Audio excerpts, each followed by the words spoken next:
कर्पूरगौरं करुणावतारं संसारसारं भुजगेन्दुहारं सदा वसन्तं हृदयारविन्दे भवं भवानी सहितं नमामि। बोलिए भगवान शिव शंकर माँ पार्वती की जय। हर हर महादेव। नमस्कार प्रिय भक्तगणों, स्वागत है आपका अपने YouTube चैनल पर। आप सभी शिव भक्तगणों को मासिक शिवरात्रि व्रत की हार्दिक शुभकामनाएं। प्रिय भक्तगणों, अब हम श्रवण करेंगे मासिक शिवरात्रि व्रत की अत्यंत दुर्लभ एवं पौराणिक कथा। तो प्रिय भक्तगणों, एक बार फिर से प्रेम से बोलिए हर हर महादेव। बोलिए भगवान शिव शंकर माँ पार्वती की जय। जीव हिंसक भील की कथा।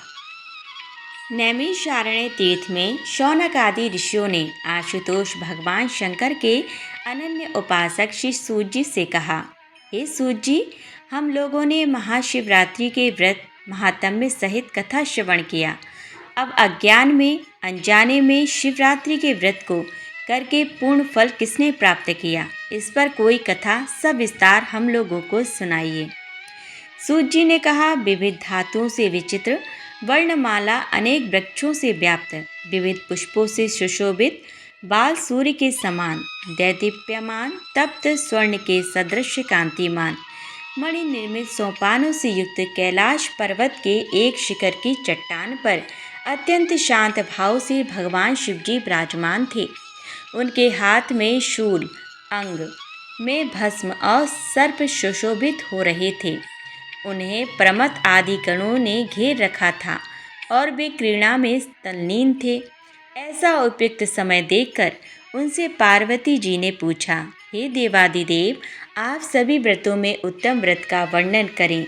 वैसे तो मैंने अनेक व्रत, दान एवं तप पूर्ण किए हैं, परंतु फिर भी मेरा संदेह दूर नहीं हुआ।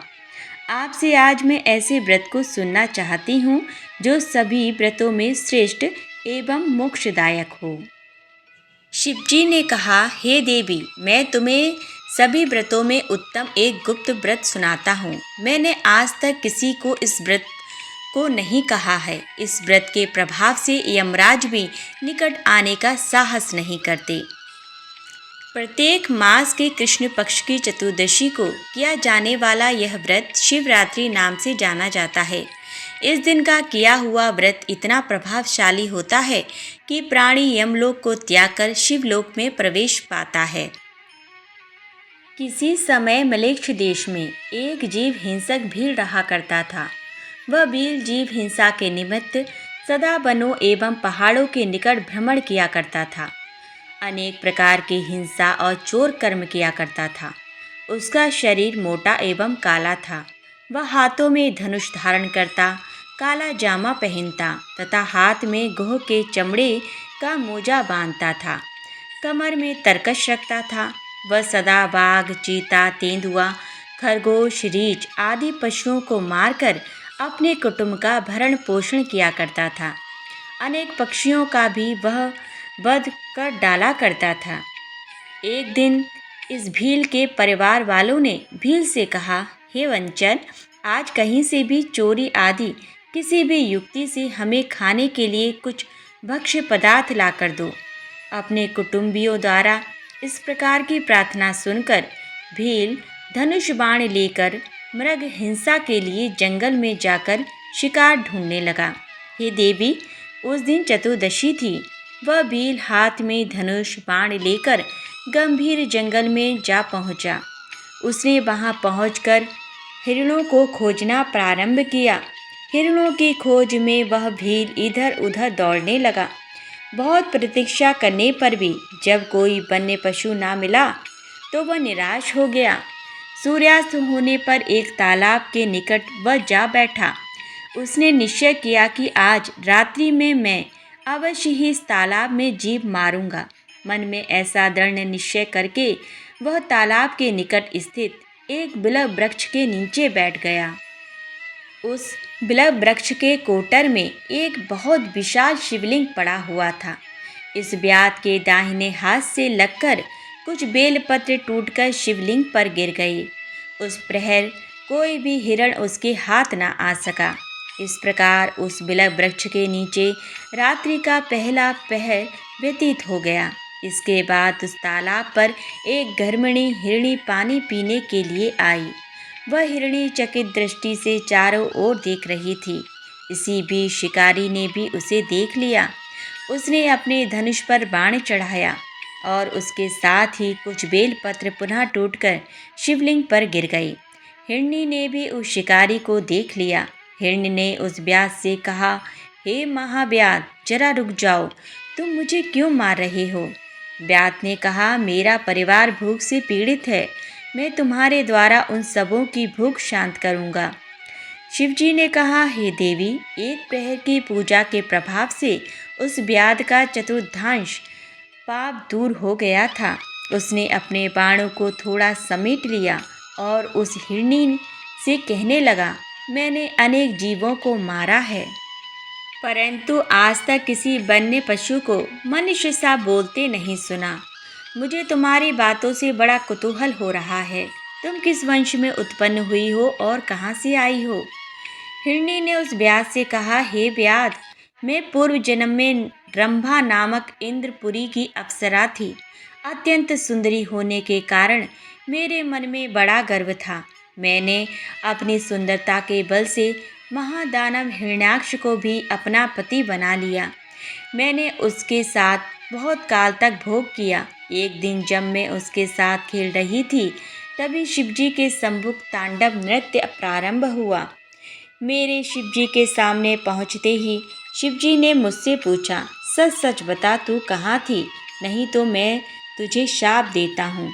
शाप की बात सुनकर मैंने कहा, हे देव, मैं घर पर एक दानव के साथ विहार कर रही थी। शिवजी मेरी बातों से क्रुद्ध हुए और बोले, तेरा प्रेमी हिरण्याक्ष हिरण बनेगा और तू उसकी पत्नी। तुम 12 वर्ष से ही कुछ अधिक ही सुख से रहोगी और पारस्परिक सुख के कारण ही तुम्हारे शाप का अंत होगा। जिस समय तेरे सामने व्याध आएगा, तब तुम्हें पूर्व जन्म का स्मरण होगा। वहाँ मेरे लिंग का दर्शन करने से तेरा छुटकारा होगा और तू अपने स्वरूप को प्राप्त हो जाएगी। हिरणी ने उस व्याध से कहा, शिवजी के शाप से मैं इस पृथ्वी पर हिरणी होकर घूम रही हूँ। मैं इस समय गर्भिणी हूँ, अतः मुझे न मारो। इसी रास्ते से एक दूसरी हिरणी आ रही है। तुम उसे मारकर अपने कुटुंब का भरण पोषण करना। मैं प्रसव करने के बाद कल आपके पास आऊँगी, ऐसा मैं शपथ पूर्वक कहती हूँ।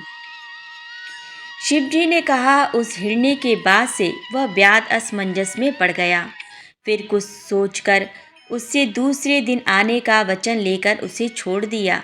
उस हिरणी ने व्याध के पास पुनः आने के लिए शपथ पूर्वक निम्नलिखित वचन कहे, हे व्याध, जो द्विज वेद भ्रष्ट होकर संध्या उपासन आदि कर्मों से रहित हो, दानी के बीच में विघ्न डालने वाला हो, जो दीपक से दीपक जलाता अथवा पैर से पैर धोता हो, जो अपने स्वामी, मित्र, बालक, ब्राह्मण आदि का वध करता हो, जो सब पत्नियों में द्वेष रखता हो, जो कृषक एक ही हल में 3 बैलों को चलाता हो, जो वेद निंदक हो, जो कुटुंब का पालन पोषण ना करता हो, जो माता पिता में श्रद्धा ना रखता हो, जो पर स्त्रीगामी हो, इन सभी पातकों की भागनी मैं बनूं, यदि अपनी प्रतिज्ञा पूरी ना करूं।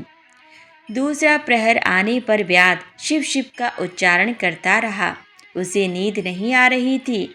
इसी बीच तालाब पर दूसरी हिरणी आई। उस शिकारी ने धनुष पर बाण चढ़ा लिया।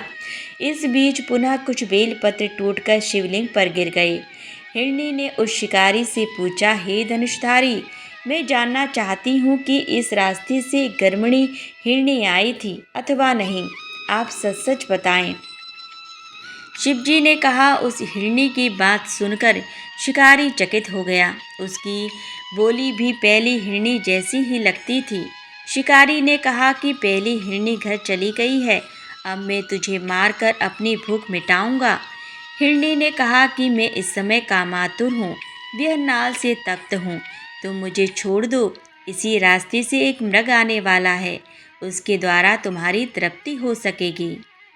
शिवजी ने कहा। उस व्याध ने हिरणी से शपथ लेने के लिए कहा। उस हिरणी ने भी पहली हिरणी की भांति ही शपथ ली और वह शिकारी के चंगुल से मुक्त हो गई। वह हिरणी जल पीकर पलायित हो गई। व्याध उसी पेड़ के नीचे बैठा रहा। उसका तीसरा पहर भी समाप्त हो गया। इस बीच पुनः कुछ बेलपत्र उससे टूटकर शिवलिंग पर गिर गई। इसके अनंतर उस व्याध ने एक विशालाक्ष हिरण देखा। ये अत्यंत हिष्ट पुष्ट और सुडौल आकार वाला था। उसको मारने के लिए व्याध ने धनुष पर बाण चढ़ा लिया। उधर उस शिकारी को हिरण ने भी देख लिया। वह अपने मन में सोचने लगा, आज मेरी मृत्यु अवश्य ही होगी। मेरी दोनों हिरणियों को इस व्याध ने अवश्य ही मार डाला होगा। स्त्री के बिना जीवन व्यर्थ है, क्योंकि पत्नी के बिना धर्मानुष्ठान नहीं हो सकता और ना तो सांसारिक सुख भोग ही किया जा सकता है। अतः उसने व्याध से पूछा, हे नरश्रेष्ठ, मैं आपसे एक बात पूछना चाहता हूँ, कृपया आप उसका ठीक ठीक उत्तर दें। इसी मार्ग से पहले दो हिरनियाँ आ चुकी हैं, तो क्या आपने उन दोनों को मार डाला या वे अपने घर चली गईं? हिरनी की बात सुनकर व्याध ने अपने मन में सोचा, ये कोई सामान्य हिरण नहीं हो सकता। ऐसा सोचकर उसने विस्मित होकर हिरण से पूछा, वे दोनों हिरनियाँ अपने घर चली गई हैं, किंतु तुम्हारी दूसरी रजस्वला स्त्री ने तुम्हें मुझे देने का वचन दिया है, अतः मैं तुझे किसी प्रकार से भी नहीं छोड़ सकता। शिवजी ने कहा। व्याध की बात से वह हिरण भयभीत होकर उससे पूछने लगा, तुमने दोनों हिरनियों को क्यों छोड़ दिया? शिवजी ने कहा। व्याध के सम्मुख हिरनियों द्वारा किए हुए शपथ को उस हिरण ने व्याध से कहा। मृग प्रसन्न होकर बोल उठा, हे व्याध, मेरी हिरनियों ने तुमसे जो शपथ की है उसे मैं भी दोहराता हूँ, अतः तुम मुझे यहाँ मत मारो। मैं अपनी ऋतुमती स्त्री से संभोग कर तुम्हारे घर निस्संदेह आ जाऊँगा। शिवजी ने कहा। उस मृग की बात सुनकर व्याध कहने लगा, तू मुझे बातों में फंसाकर धोखा देना चाहता है, अतः मैं तुझे कदापि नहीं छोड़ सकता। उसकी बात सुनकर मृग ने अपनी पत्नियों द्वारा प्रदत्त वचन को व्याध के सम्मुख पुनः दोहराया और कहा कि यदि मैं तुम्हारे पास न आऊं तो मेरा सभी सत्य नष्ट हो जाए। शिवजी ने कहा। अब तक उस व्याध के सभी कलुष नष्ट हो चुके थे, इसीलिए उसने मृग की बातों का विश्वास करके उसे छोड़ दिया। हिरण उस तालाब में जल पीकर जिस रास्ते वहां आया था, पुनः उसी मार्ग से वापस चला गया। उस समय तक प्रातःकाल हो चुका था। बिलव वृक्ष के नीचे से बाहर निकलते हुए शिकारी से अनजाने में ही कुछ बेलपत्र टूटकर पुनः शिवलिंग पर गिर पड़े। इस प्रकार अनजाने में ही उससे शिव पूजा संपन्न हो गई थी। शिव पूजा के प्रभाव से उस शिकारी के संपूर्ण पाप विनष्ट हो चुके थे। भूखा रहने के कारण वह निराशा भरी दृष्टि से चारों ओर देखने लगा। इतने में ही बच्चों सहित वहाँ दूसरी हिरणी भी आ पहुँची। उसने धनुष पर बाण का संधान किया, किंतु इसी बीच आगंतुक हिरणी बोल उठी, हे धर्मात्मन, बाण मत मारो, अपने धर्म का पालन करो, क्योंकि मैं सभी प्रकार से अवध्य हूँ।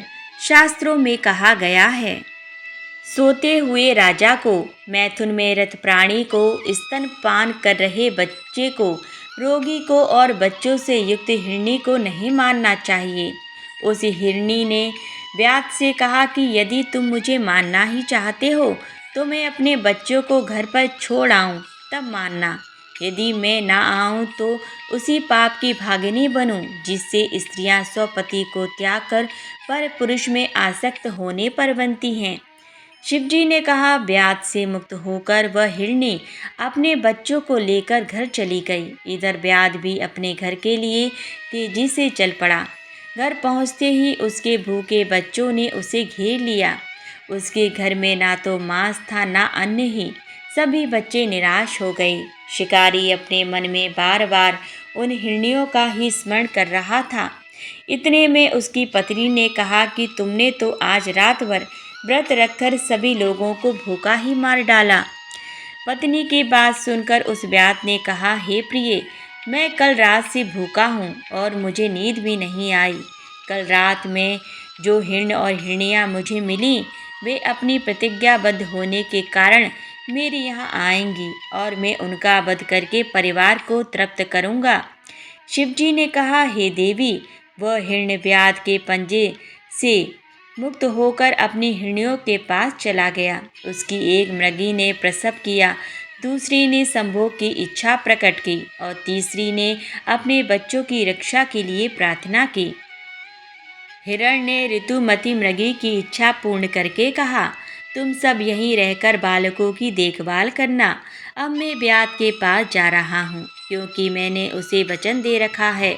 शिवजी ने कहा। मृग की बातों से उसकी पत्नियां भी साथ चलने का आग्रह करने लगीं। वे सब बहुत ही दुखी होकर कह रही थी, पिता, भाई, पुत्र आदि सभी सीमित वस्तु देते हैं, परंतु पति से अपरिमित वस्तु की प्राप्ति होती है।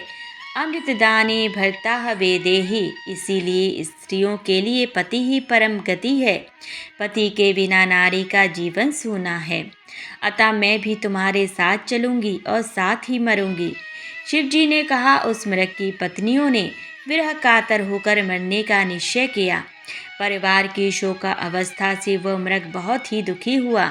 वह सोचने लगा, यदि मैं वचनबद्ध होकर भी व्याध के पास नहीं जाता तो धर्म का नाश होगा और जाने पर कुटुंब का अंत हो जाएगा। वह दुविधा की स्थिति में पड़ गया। अंत में धैर्य धारण कर उसने व्याध के पास जाना ही उचित समझा। एतदर्थ वह व्याध के आश्रम की ओर चल पड़ा। उसके पीछे पीछे उसकी पत्नियों ने भी उसका अनुगमन किया।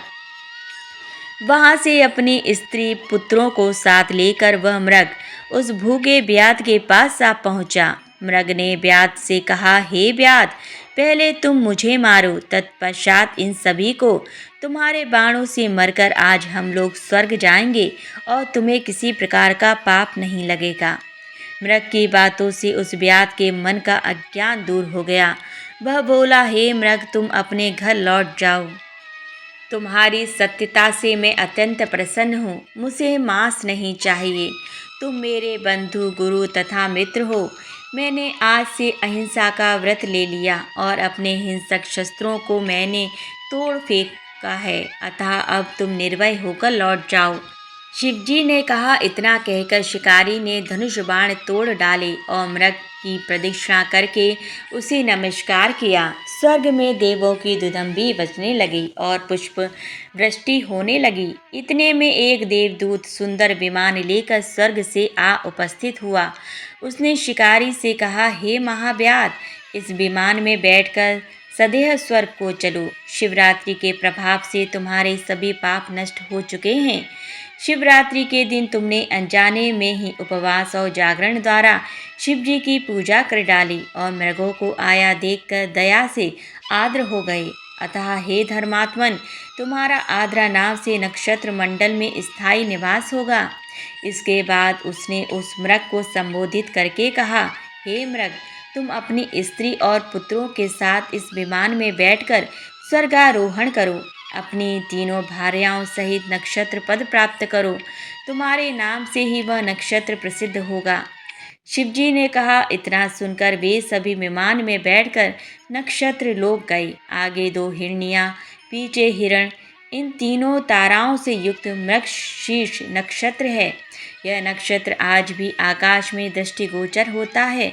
इसकी पीठ पर आर्द्रा नामक दूसरा नक्षत्र लगा है। शिवजी ने कहा, हे पार्वती, मैंने ऐसे महत्वपूर्ण शिवरात्रि व्रत का तुमसे वर्णन किया। यह व्रत शिवलोक की प्राप्ति कराने वाला है। इस व्रत के समान पाप नाशक मोक्षदायक दूसरा व्रत नहीं है। बोलिए भगवान शिव शंकर माँ पार्वती की जय। प्रिय भक्तगणों, अब हम श्रवण करेंगे शिवरात्रि की वेद निधि ब्राह्मण की कथा। सूत जी ने कहा, हे ऋषियों, अब आप लोगों को एक और श्रेष्ठ कथा सुनाता हूँ जो सर्वोत्तम और सर्व पापहारी है। ऐसे उत्तम व्रत को श्रवण कीजिए।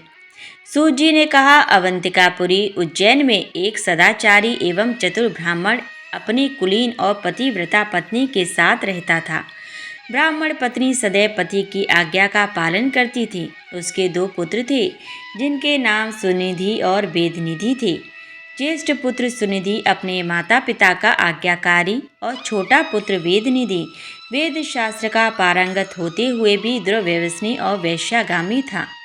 पिता को जब अपने छोटे पुत्र वेदनिधि के दुर्व्यसन की जानकारी हुई तो कई बार उसने गुप्त विरोध भी किया, परंतु वेदनिधि ने अपने दुर्व्यसन को नहीं छोड़ा। कई बार उसके परिवार वालों ने भी ताड़ना दी, परंतु वेदनिधि अपने दुर्व्यसन से निवृत्त नहीं हुआ। किसी समय उस नगर के राजा ने वेदनिधि के पिता पर प्रसन्न होकर अपने हाथ की अंगूठी दी।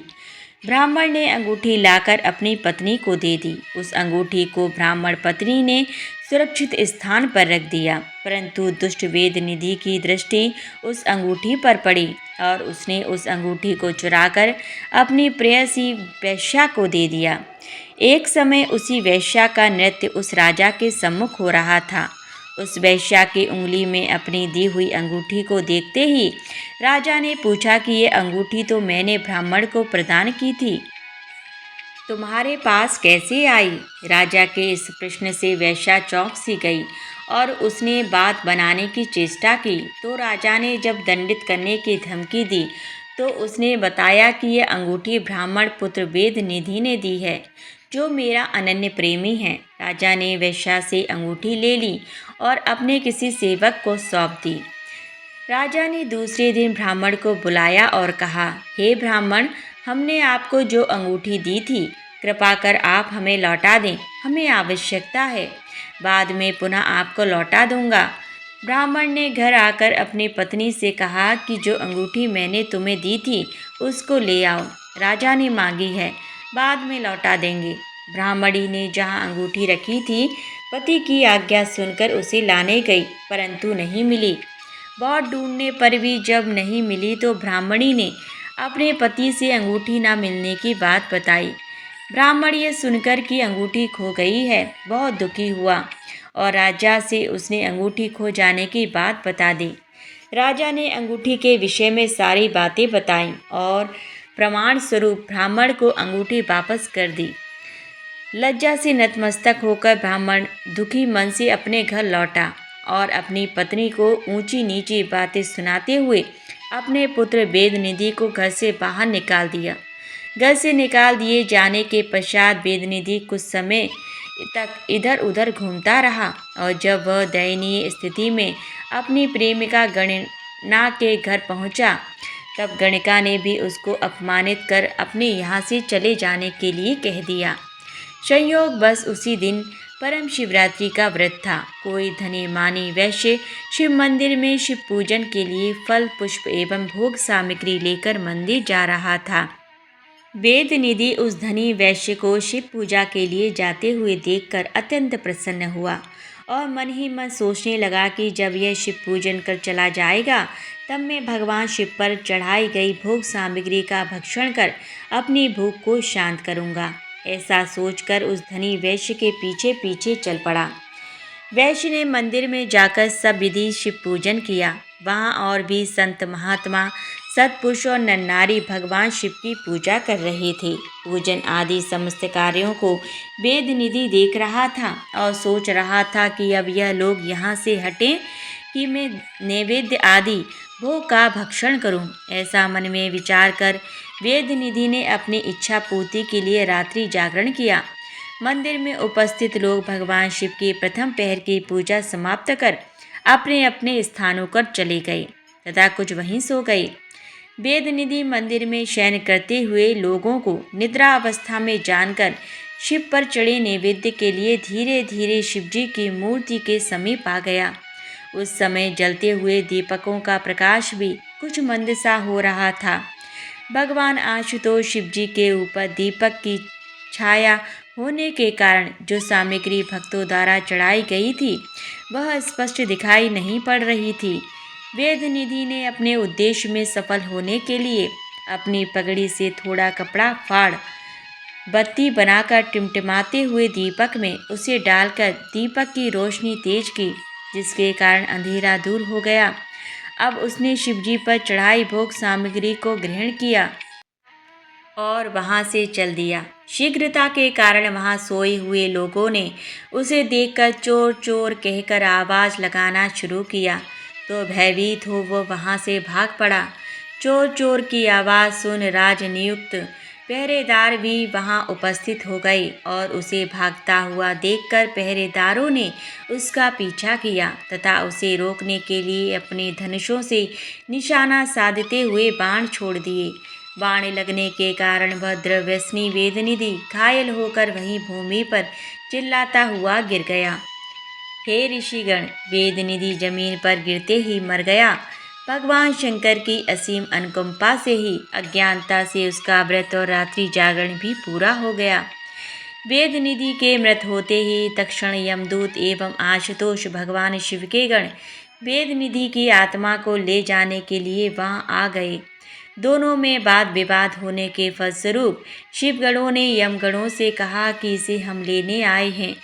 यमगणों ने कहा कि नहीं, इसे हम लेने आए हैं, क्योंकि इसने जन्म से लेकर आज तक पाप ही पाप किया है।